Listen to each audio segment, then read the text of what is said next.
So hi there again. I'm Jeff. This is Matt. We're the co-founders of CPUsage. We're excited to be here today. Thank you very much. What CPUsage does is we make it easy to consume massive amounts of compute power in the cloud. That means we're a platform ideal for scientists, researchers, and software developers that need to run hundreds or thousands of compute instances at places like AWS, SoftLayer, or Rackspace. And what we do is we allow them to get up and running in about 15 minutes. Without us, that's a process that would probably take a few weeks, but likely a few months of software development to make all those instances work together as one network. We're out of Portland, Oregon. We're a small 4-person team. We recently launched the product just a few weeks back. Matt and I come from backgrounds at companies like Nike and Intel, where we've each spent more than 10 years.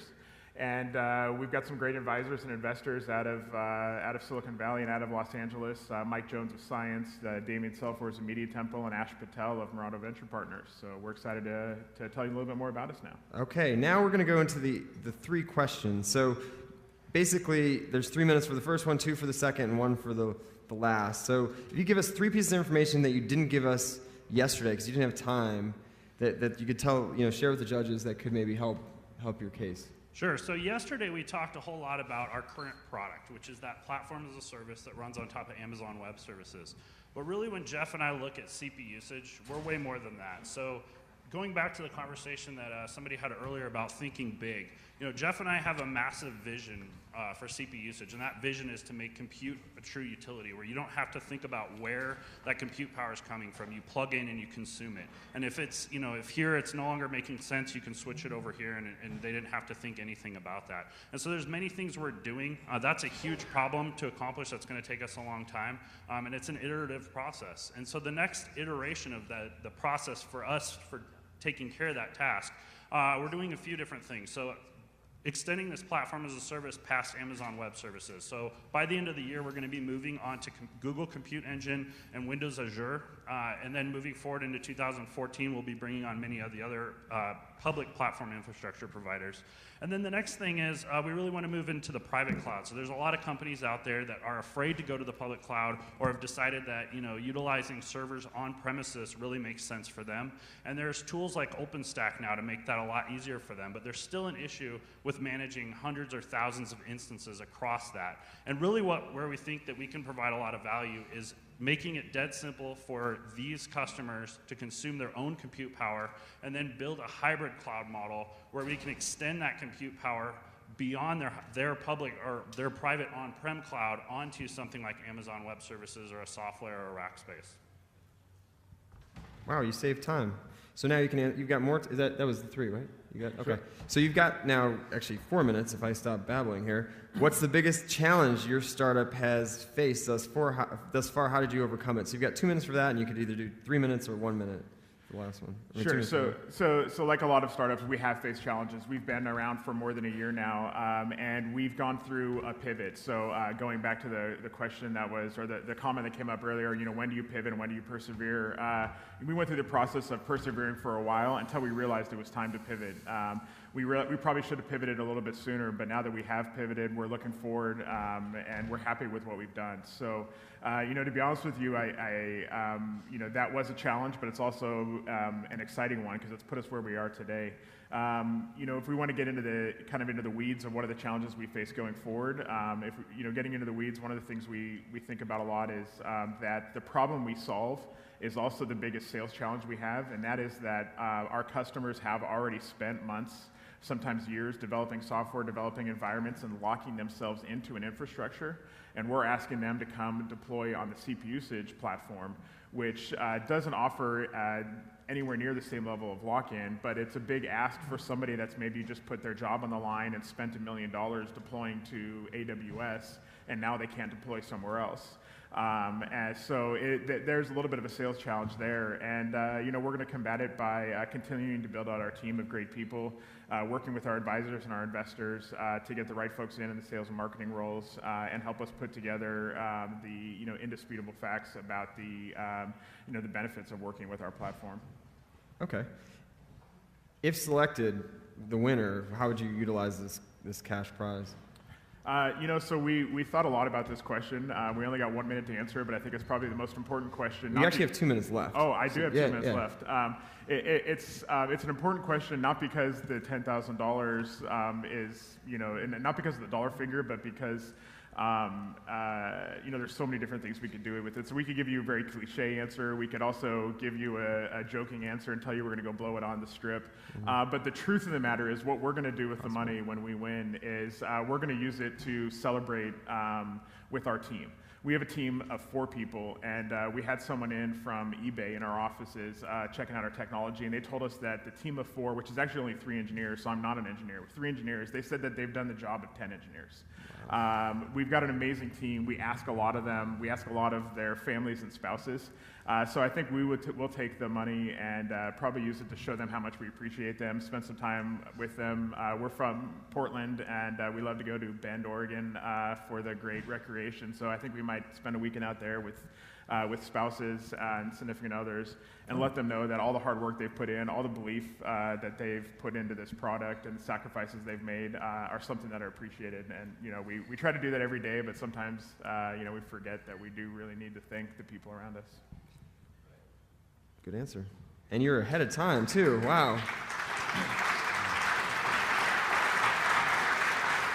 Well, our product saves people time, Yeah. so it's natural that we are Yeah. ahead of time. Okay, so let's open it up for the judges. Oh, yeah, Mike. We were talking a little bit earlier about 2 segments that you're going after, the media segment, I think the other one is health. Could you talk about the segment size if you look at bottoms up, so number of customers times price, how big is that those 2 markets? Sure. So the 2 segments that we're targeted at initially, one's the life sciences and the other one is the media space. So on the life science side of things, we know that in the U.S., which is a little bit easier to track as far as hard numbers on customers, there's probably about 6,000 or 7,000 life sciences companies.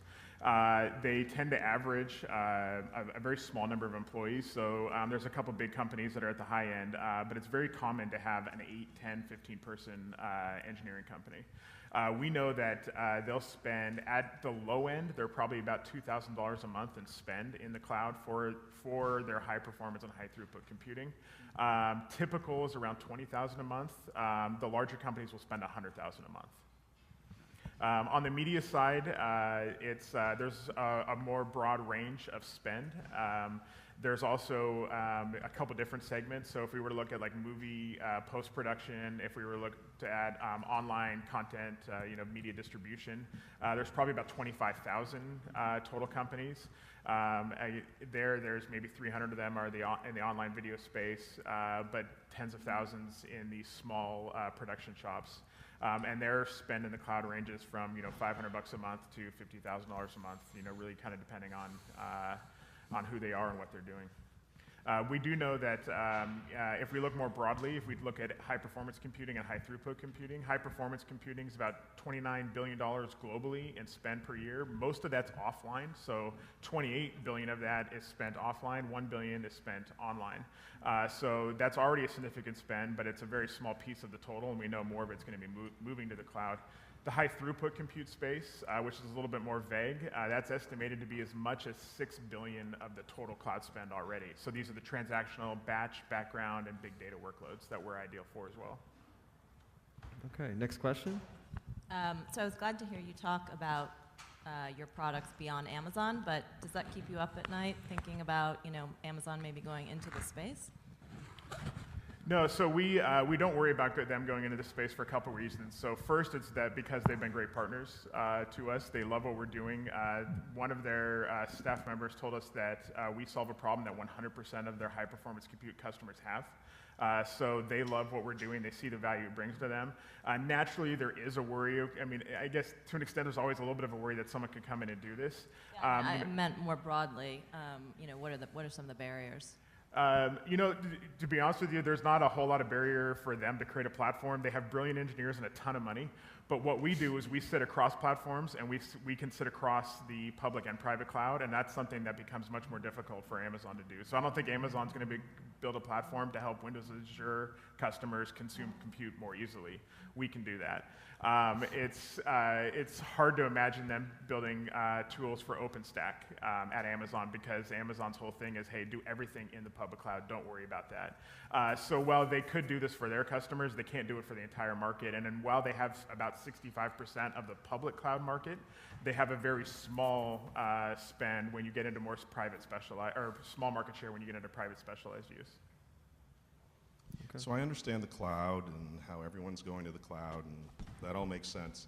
But I'm still confused about what problem you're solving here. So is it lock-in, like CloudSwitch is a company that purportedly lets you solve that lock-in problem so you can easily switch? Or is it price or complexity? What is it that you're doing that's different? So the main problem that we're solving here is the complexity piece. So these are for researchers, scientists, engineers who know how to run their single application on their own computer in their office. But what they don't know how to do is go and figure out how to use 500, 1,000, 10,000 instances in the cloud.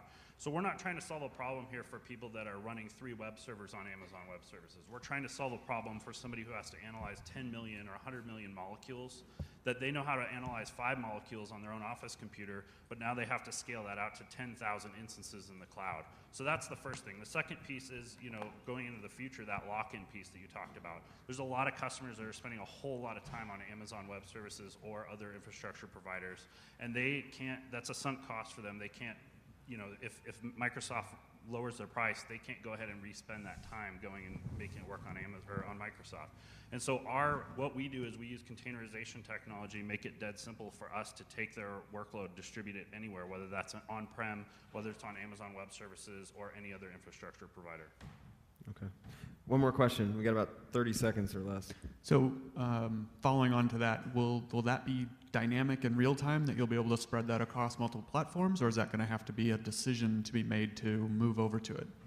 So right now it's a decision. So we're going to have it so that the users have to specify in their API requests which infrastructure they want to run on and which type of instance. But in the future, what we really want to do is kind of get at this idea of, again, going back to that whole concept of a utility, them not having to manage or think about that. And so they could have a sliding scale, for instance, that says, I want the lowest cost infrastructure for the type of task that I'm running. And we can go out and benchmark 100 different instance types on 15 different public infrastructure providers with their exact workload, which is the fastest for them, or which on the other end of the scale or the spectrum, what is the cheapest for them, no matter how long it's going to take. I just need it to get done dead cheap. And we can give them those options without having to think about how they're going to go and scale that out and test all those different infrastructure providers.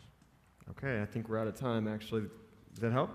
Good. All right. Okay, great job. Thank you very much. All right.